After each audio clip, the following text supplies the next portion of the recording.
오늘 설교 제목이 666표입니다. 네, 여러분 이런 666표라는 제목의 설교를 듣기가 사실 쉽지는 않은데요. 예, 저희 오늘 이 666표라는 주제를 가지고 이 말씀을 근거해서 저희 함께 알아가 보겠습니다. 한번 인사해 보시겠는데요. 하나님의 표를 받겠습니다. 하나님의 표를 받겠습니다. 먼저 666 표를 해석함에 있어서 가장 먼저 생각해야 할 부분은 그 당시 독자에게 이 부분이 어떻게 비춰지길 바랬는지 저자의 의도가 중요하다고 생각합니다. 그럼 사도 요한이 도대체 왜 이 666에 대해서, 짐승의 표에 대해서 이 매매를 할 수 없게 하는, 못하게 하는 이 표를 왜 주장하고 이렇게 강조하는지 우리가 의도를 알아야 되겠죠. 근데 우리의 초점은 항상 어디에 있었냐면 이게 어느 시기에 어떻게 우리에게 임할지, 그 방법은 무엇일지에 집중했었던 것 같아요. 근데 이 집중이 먼저 사실 근거해야 하는 것은 그 당시에 이 의미가 무엇인지 확실히 알아야 그걸 이 시기에, 이 시대에 사는 우리가 어떻게 이걸 적용할지 해석이 쉽게 되겠죠. 그래서 먼저 그 당시에 이 표를 어떻게 생각하는지, 이 숫자를 어떻게 생각하는지 우리가 한번 함께 본문을 통해서 알아보기를 원합니다. 자, 16절. 저가 모든 자, 곧 작은 자나 큰 자나 부자나 빈궁한 자나 자유한 자나 종들로 그 오른손에나 이마에 표를 받게 하고, 이제 표가 뭔지를 알아야 되잖아요. 계시록 당시 표는 로마 황제의 그 이름이 명시된 인장을 의미합니다. 그 당시에서는.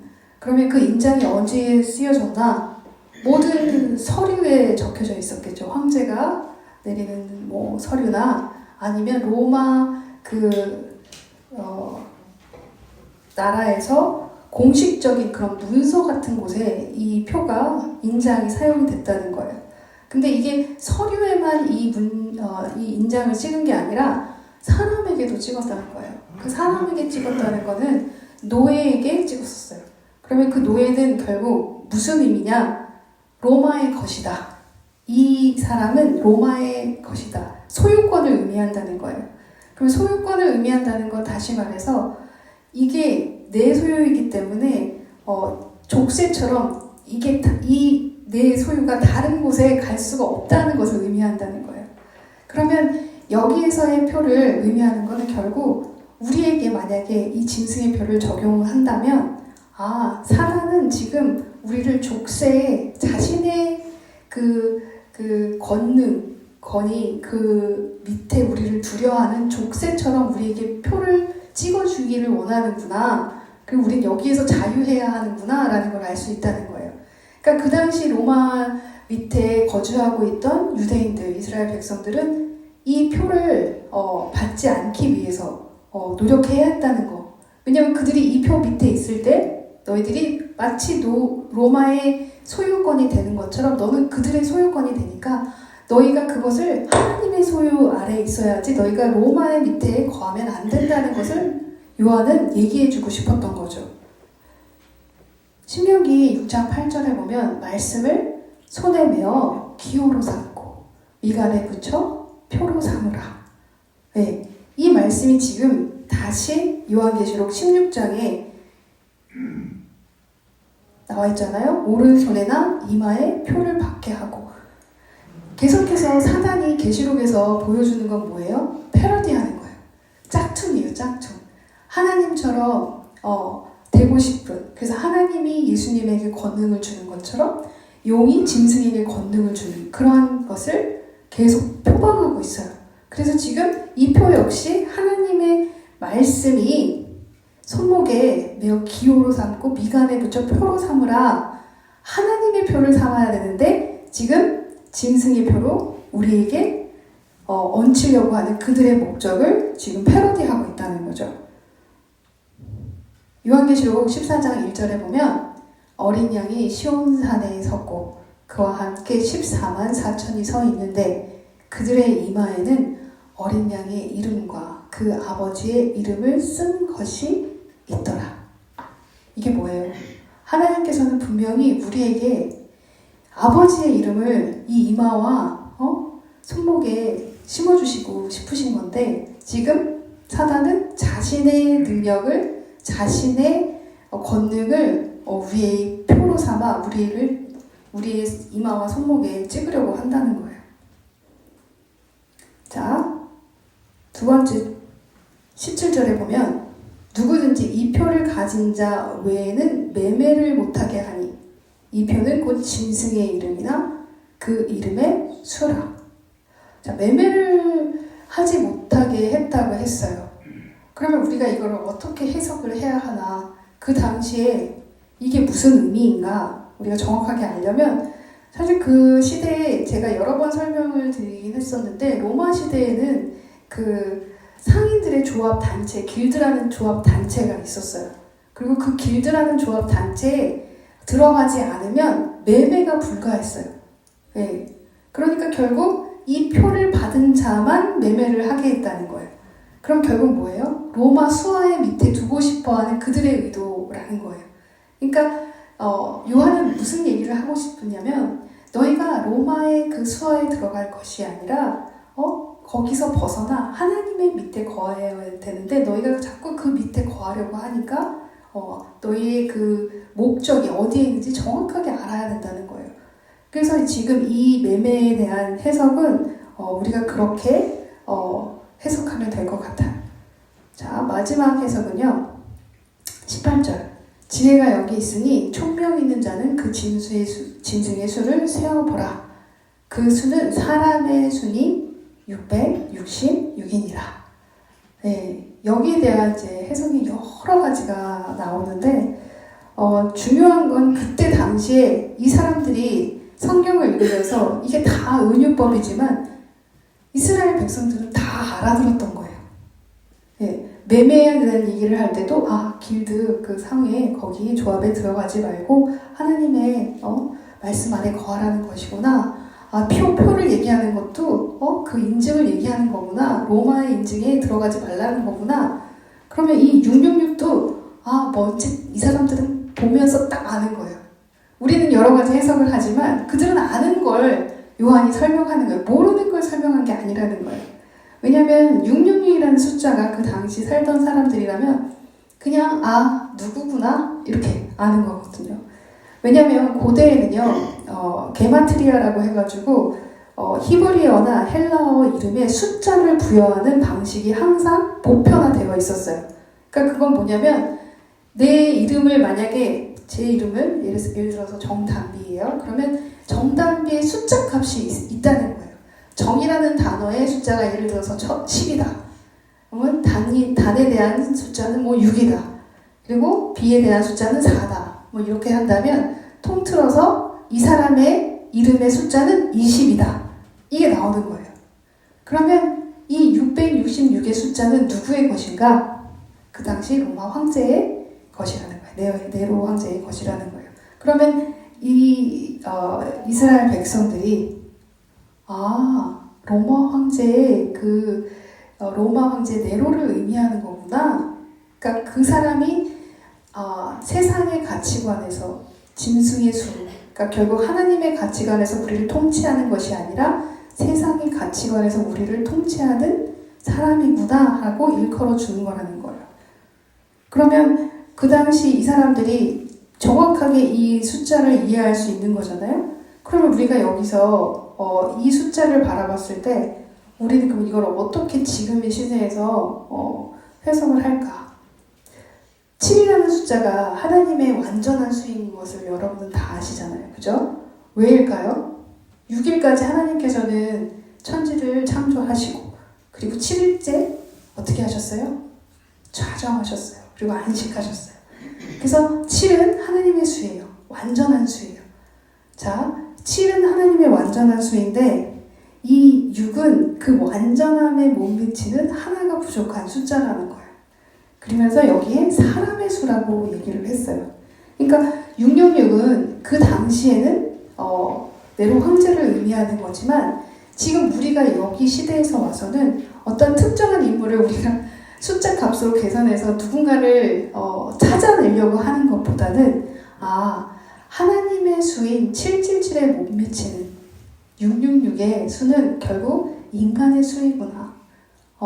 인간이 짐승의 수, 이 숫자가 하나님에 미칠 수 없는 그 숫자이구나 라고 우리가 해석을 하면 그냥 모방한 숫자라고 생각을 하시면 된다는 거예요. 열왕기상 10장 14절에 보면요. 솔로몬의 세입금의 중수가 666 금달란트라고 되어 있어요. 재밌죠? 이 666의 숫자가 열왕기상에 있었다고? 재밌는데 여러분 생각해보면요. 솔로몬은 진짜 자진해서 하나님께 1000번째를 드렸던 진짜 신실한 믿음의 소유자였죠. 그리고 그 1000번째의 그 예배를 통하여 그가 하나님께 구했던 건 나라를 잘 다스릴 수 있는 지혜를 구했어요. 그리고 하나님께서는 흡족해 하시며 그 지혜를 주시죠. 지혜를 통해서 그가 굉장히 부강한 나라를 만들어요. 솔로몬이 가지지 못한 건 아무것도 없었어요.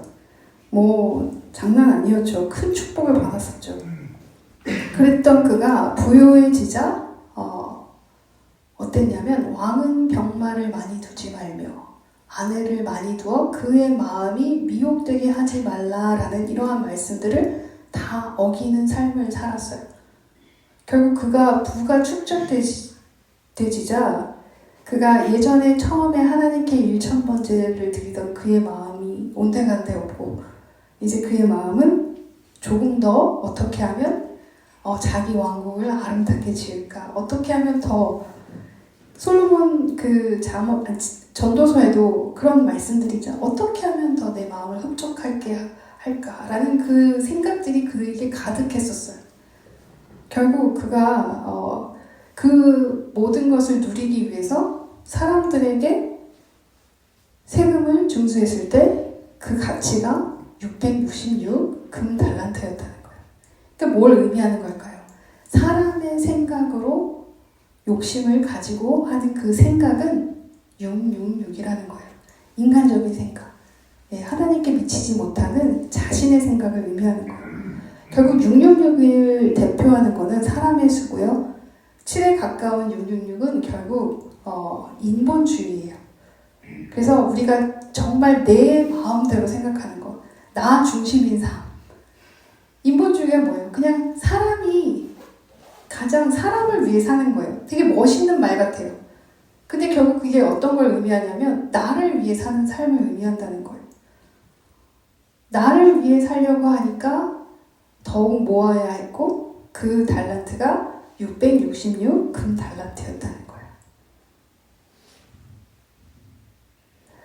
거예요.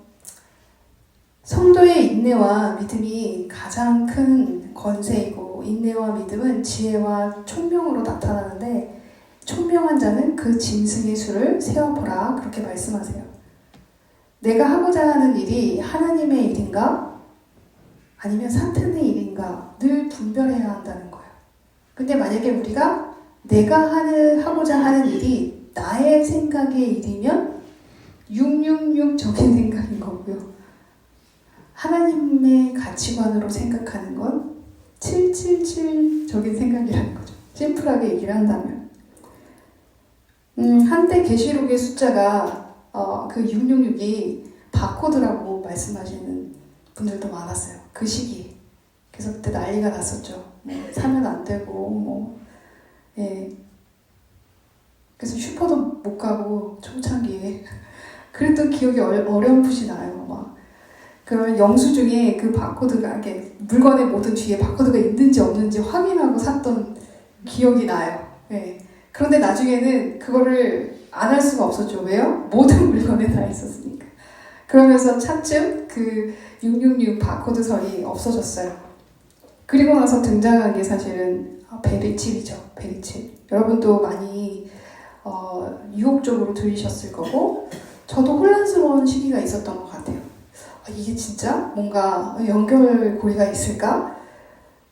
근데 묵상하고 계속해서 말씀을 묵상하면 우리가 혹할 수 있는 부분은 있지만 분명히 다른 부분이 있다는 거예요.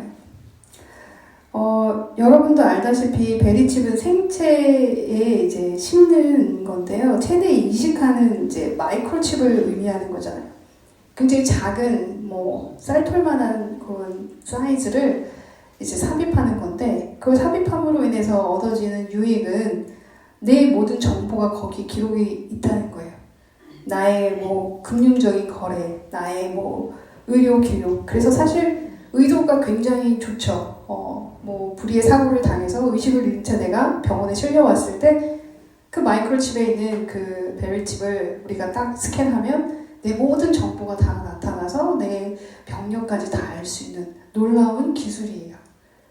근데 우리가 이제 이 부분에 대해서 아직은 선택적으로 어떤 이들은 원하면 받고 원하지 않으면 안 받을 수 있는 이런 선택적인 상황에 와 있고 선택적이지 않은 거는 짐승에게는 선택적인 게 없죠. 지금 모든 애완견에는 이게 이제 반드시 삽입이 되어야 되는 지금 상황이고요. 근데 중요한 건 여기서 이 베리칩이 666 표인 것인가? 라는 논쟁에서 우리가 생각해 보아야 한다는 거예요. 만약에 베리칩이 짐승의 표다, 이 666 표다. 그래서 이거를 내가 삽입하면 나는 구원의 반열에 들 수 없고 심각한 배교 행위다 라고 우리가 결론을 짓는다면 어떠한 생각을 할 수 있을까? 우리는 이거에 대해서 어떠한 판단을 할 수 있을까? 한번 생각해 보셨으면 좋겠다는 거예요. 하나님이 이것을 금하신 것인가? 이게 믿음의 도에 어긋나는 것인가? 생각해 보셔야 된다는 거예요. 어떻게 보면 기술 문명이거든요. 그거를 우리가 혜택을 받는 건데 물론 이것에 대한 논쟁은 분명히 있을 거라고 생각해요. 왜냐하면 내 모든 기록이 다 있는 거기 때문에 노출이 되는 거고 위험할 수도 있겠죠. 도용될 수도 있고. 근데 우리가 문명이 발달하면서 그런 위험에 노출된 건 이미 여러분이 핸드폰을 사용하신 그 시기부터 인터넷 사용부터 시작해서 우리 핸드폰 털리면 다 끝장나요. 네, 여러분의 모든 게 다 여기 안에 있기 때문에 그런 것처럼 단지 이 큰 핸드폰이 그냥 여기 조그맣게 들어가는 거라고 생각하시면 되는 거예요. 그렇다면 이게 구원의 문제와 연관이 있을까라는 거에만 우리는 초점을 맞춰야 될 것 같다는 거예요. 이게 우리를 구원에서 멀어지게 하는 것이 이 물질적인 부분인 것인지 아니면 마음과 생각을 지배하는 것은 정신적인 거고 영적인 원리라는 걸 우리가 잊어버리면 안 된다는 거예요. 근데 우린 자꾸 어떻게 현혹이 되냐면 이 물질적인 것으로 뭔가 내가 심으면 안 되고 이걸 하면 내가 배교행위고 근데 거기에 만약에 배교행위가 단지 이걸 심고 안 심고에 따라서 달렸다면 성경에 있는 이 666권에 있는 666권에 갑자기 666이 깜짝 놀랐습니다. 네, 66권, 66권에 실려 있는 이 모든 말씀들이 그 하나로 규결되어야 하는데 그게 아니잖아요. 항상 하나님께서 얘기하시는 것은 근본적인 건 내 마음이라는 거예요. 믿음이라는 거예요. 그럼 내가 이걸 받고 안 받고의 중요성이 아니라 영적인 부분으로 이 부분도 우리가 해석을 해야 한다는 거죠. 그래서 베리칩을 짐승의 표로 이렇게 너무 단순하게 간주하고 그걸 받으면 구원에서 끊어진다는 주장은 정말 좀 터무니없는 주장이라고 생각을 합니다. 그래서 여러분들이 베리칩 다음에 또 어떤 게 나올지 몰라요. 바코드 다음에 베리칩이었듯이 그런 것에 좌지우지 될 것이 아니라 하나님께서 우리에게 근본적으로 뭘 원하시지? 네. 요한 역시 이것들을 얘기하면서 너희들이 로마의 그러한 지배적인 그들의 사상에 그들의 가치관에 놓여지는 게 아니라 하나님의 가치관으로 그 안에 놓여지기를 원해라는 것을 얘기하고 싶었던 것처럼 우리 역시 이 믿음과 인내를 지켜서 우리가 다다를 수 있는 그 목적이 어디에 있는지를 먼저 생각을 했으면 좋겠다는 거예요. 세상은요, 성도의 그 인내와 믿음이 열매가 세상에서 있을 것이다 라고 얘기하고 싶은 거예요. 이해 가시죠? 그러니까 세상에서 너희가 보상을 받아야지, 믿음 생활을 그렇게 열심히 했으면 세상에서 보상을 받을 거야 라는 게 666적인 생각이라는 거예요. 예를 들면 이런 거죠. 내가 그렇게 열심히 봉사하고 선교하고 하나님을 위해서 내 삶을 다 드렸는데 결과는 병든 몸과 지친 영혼, 내 금전도 다 그냥 헌금해서 아무것도 없고 이게 뭐야? 이런 걸로 우리가 하나님의 복을 계산을 하면 그게 666적인 생각이라는 거예요. 누구도 나를 안아주지 않고 환경이 바뀌지 않아도 우리에게 허락된 그 삶을 그냥 여전한 방식으로 최선을 다해 살아가는 것이 진짜 지혜이고 하나님적인 777적인 생각이라는 거죠. 사실 성도에게 일어나는 모든 크고 작은 고난과 환난이 우연한 것은 아무것도 없습니다, 여러분. 그 안에 모든 것이 하나님의 섭리 안에 깔려 있고요. 그걸 통해서 하나님께서는 여러분을 하나님의 온전한 아들로서 이루어가게 하시려고, 성숙시키시려고, 가르치시려고 하신다는 거예요. 결국 하늘에 시선을 두고 살고 있는 사람들이 결국 표면적 666의 물질적인 거에 치중하지 않고 온전히 하나님의 나라 그리고 그 복을 추구하며 사는 사람들이겠죠. 내가 하늘에 시선을 두고 하나님의 가치관으로 살고 있는가? 라는 질문에 여러분이 한번 스스로 대답해 보셨으면 좋겠어요. 아, 내가 정말 생명에, 구원에 관심이 있는가? 근데 만약에 그렇게 되지 않았을 때 하나님은 어떻게 하시냐면, 우리가 하나님의 생각에, 가치관에 도달할 수 있도록 우리를 고난에 넣어두시는 거예요. 그래서 거기서 가르치시는 거죠. 십자가를 배우게 하시고, 십자가를 통해서 하나님의 생각이 어디 있는지 알게 하시고, 그리고 그 생각을 기쁘게 쫓아갈 수 있는 정말 아들들이 되게 하시기 위해서 훈련을 시키신다는 거예요. 상상순 마지막 그 마무리되는 마태복음 7장에서 뭐라고 하시냐면 거짓 선지자들을 삼가라 이렇게 얘기하세요. 팔복대로 모든 것이 복이라고 우리가 선포하면서 가는 그 과정 속에서 우리를 방해하는 건 거짓 선지자라는 거예요. 그럼 거짓 선지자가 어떤 걸 의미할까요? 단순히 이단을 의미하는 게 아니라는 거예요. 어떤 거냐면 결국 잘못된 세상적인 가치관으로 설명되는 설교 역시 어쩌면 거짓 선지자의 말씀일 수도 있다는 거예요. 예를 들면 이런 거죠. 예수님을 믿고 교회 열심히 출석하고 헌금 잘하고 11조 잘 내고 그렇게 하면 무엇이든지 너희가 다 축복이 넘칠 거야. 자녀가 잘 될 거고 문제 없이 행복할 거고 물질적인 축복도 넘칠 거야. 그러니까 기도하십시오. 이게 맞는 가르침일까요? 여러분 이런 거 사실 너무 많이 들으셨을 거라고 생각을 해요. 그리고 이것을 우리도 스스럼 없이 옆에 전하고 있었을지도 몰라요. 뭔가 예를 들어서 결혼하지 못하고 있는 자매나 노총각이나 노처녀를 보면 아이고 기도를 안 해서 그래. 기도 열심히 해야 장가가고 시집까지. 기도를 열심히 하면 장가간다? 이게 맞는 말일까요? 헷갈리죠? 권사님. 어떻게 말을 해야 할지 모르겠죠. 시집을 못 가고 장가를 못 가는 거가 내가 기도를 안 해서이다. 단순하게 물론 기도가 안 중요하다는 얘기를 하는 게 아니에요. 여기서의 진짜 의미는 하나님이 여기에 왜 이렇게 기획하셨지? 왜 내 결혼이 늦어지게 하셨지? 아니면 나를 왜 결혼하지 못하게 하셨지? 하나님의 의도를 찾는 게 먼저인데 우리는 단순하게 기도하면 된다. 너가 믿음이 부족해서 안 되는 거다. 네가 믿음이 부족해서 너가 지금 고난을 받는 거다. 너가 믿음이 부족해서 너가 지금 환난을 겪고 물질적인 어려움을 겪는 거다.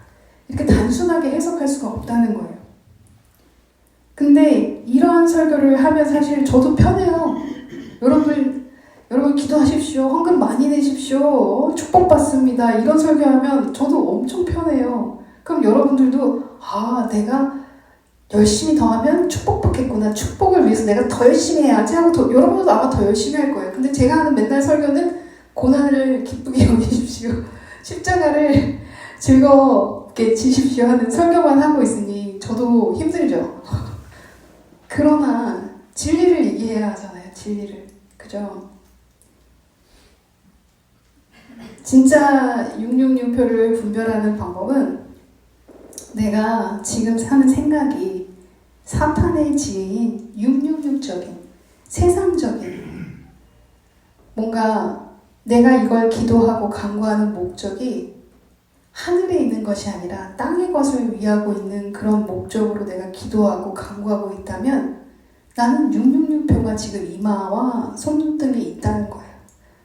그러나 내가 복음적인 생각으로 하나님의 영혼을 위해서 기도하고 간구하는 그러한 가치관으로 지금 내가 살아가고 있다면 내 이마와 손등에는 777이 새겨져 있겠죠. 하나님의 수가, 하나님의 표가. 이거예요, 여러분. 교회 밖에 어떤 집사님이 이런 얘기를 하신 걸 들은 적이 있어요. 되게 힘드신 고충을 사실 얘기를 하셨는데 그게 뭐였냐면 이분이 지금까지 시어머니를 굉장히 열심히 보살핌을 이제 주셨는데 한 15년을 보살피셨던 것 같더라고요. 근데 그 15년 동안 진짜 한결같이 아프신 그 어르신을 식사와 모든 거를 다 보살핀 거예요. 근데 점점점 그 아픈 게 심해지셔서 병환이 깊어지셔서 어쩔 수 없이 이제 요양원으로 보내게 되었어요. 집에서 모실 때까지는 아무 문제가 없었는데 요양원에 보내자마자 이제 시댁 식구들에게서 핍박이 오기 시작한 거예요. 어떠한 핍박이냐면 아니 너가 우리 엄마를 요양원에 갖다 버려? 이렇게 핍박을 하기 시작한 거예요. 15년 동안 아무도 시댁 식구들은 거들떠도 안 봤었는데 내가 요양원에 모셔다 드리는 그 이후부터 핍박이 오셨다는 거예요. 그래서 고통스럽지만 그래도 우리 어머니는 나의 수고를, 나의 열심을, 나의 사랑을 알아주시겠지 했는데 시어머니마저 너 그동안에 내 재산 보고 이 집 너 뺏어가려고 여태까지 그랬지. 내가 이걸 너한테 주는지 봐라. 안 줄 거다. 내가 절대로 안 줄 거야. 내가 며느리한테 왜 줘? 이러면서 어머님까지 이렇게 돌아선 거예요. 거기에 이 집사님이 무너지신 거예요. 무너지시고 더 이상 내가 이분을 섬길 이유가 없다.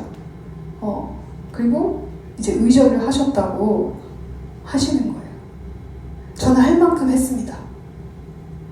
근데 여러분 이분이 딱 의절하는 그 시기가 언제냐? 생각해보세요. 재산을 안 물려주겠다고 했을 때예요. 네, 그러면 결국 이분의 섬김의 목적이 뭐였을까요? 콩고물이야. 나에게 떨어지는 집. 네, 근데 그게 안 되니까 의절을 하신 거라는 거예요. 그러면 이분을 우리가 욕할 수 있어요? 어쩌면 우리가 그동안 신앙생활을 하면서 나도 모르게 내 내면의 깊은 곳에서 콩고물을 바라고 있었을지도 몰라요. 이렇게 하면 하나님이 나에게 복 주시겠지. 이렇게 하면 하나님이 내 자녀에게 축복해 주시겠지. 내 자녀가 대학에 갈 수 있겠지. 내 자녀가 좋은 데 시집가고 장가갈 수 있겠지. 내가 삶이 평안할 수 있겠지. 요게 바로 육육적인 생각이라는 거예요. 인간의 생각, 인본주의적인 생각, 나를 위한 삶, 내 삶이 가장 소중하고 내가 가장 소중하니 나를 힘들게 하는 게 있으면 그냥 쉽게 버리고, 이게 세상적인 가치관의 육육적인 생각이라는 거예요. 근데 하나님의 생각은 어떨까요, 여러분? 그들이 나를 핍박해도, 내가 고난 속에 그들 때문에 갇히게 돼도, 만약에 그들을 내가 살릴 수만 있다면 십자가를 기꺼이 지겠습니다가 777적인 생각인 거예요. 하나님이 이 땅에서 나에게 복을 주시지 않더라도 나의 소망이 하늘에 있기에 하나님 여기서의 삶이 언제나 감사합니다. 나의 목적은 하늘에 있으니까. 이게 777적인 삶이겠죠. 여러분 이 시간 물론 앞으로 우리의 그 종말론적인 삶을 바라봤을 때 두려움이 올 수 있어요. 어떻게 하나님께서 이 시기를 변화시키고 어떤 방법으로 지금 세상이 돌아갈까? 혹시나 위험한 그러한 상황이 생기지는 않을까? 그 지진과 그런 것들이 이제 몰아치는 순간이 있을 텐데, 그런 순간들 속에서 하나님은 나를 어떻게 지켜주실까? 그런 두려움 속에서 사는 것이 아니라 종말론적인 삶을 사는 삶은 그것을 내가 미리 알아서 그걸 피해야 되니까 집은 저기다 사야 되고 나는 이쪽으로 이사를 와야 되고 지진이 안 날 곳으로 약간 피해가 없을 곳으로, 이건 높은 지역으로 잠기지 않게 막 이런 거를 생각하라는 것이 아니라, 종말론적인 삶을 사는 기독교인은 이 시기에 내가 지금 어떻게 살아갈 것인가, 내가 세상적인 생각으로 육육적인 생각을 하고 살아갈 것인가, 그래서 내 온몸에 666표가 가득한 그런 모습으로 살아갈 것인가, 아니면 하나님의 생각으로 777적인 생각을 하고 살 것인가에 집중을 하셔야 한다는 거예요. 이게 진짜 우리가 이 666표를 해석하는 진짜 의미라는 것을 여러분이 깨닫고, 그런 겉으로 드러나는 물질적인 표면적인 것들에 치우치지 않고, 앞으로도 여러 가지가 유튜브에는 정말 쏟아지는 그러한 이상한 것들에 유혹되지 말고, 근본적인 본질적인 하나님께서 구원의 핵심이 어디에 있는지, 영적인 것에 치우쳐 있다는 것을 여러분들 깨닫고 거기에 집중하시면서 오늘을 살기를 소망합니다.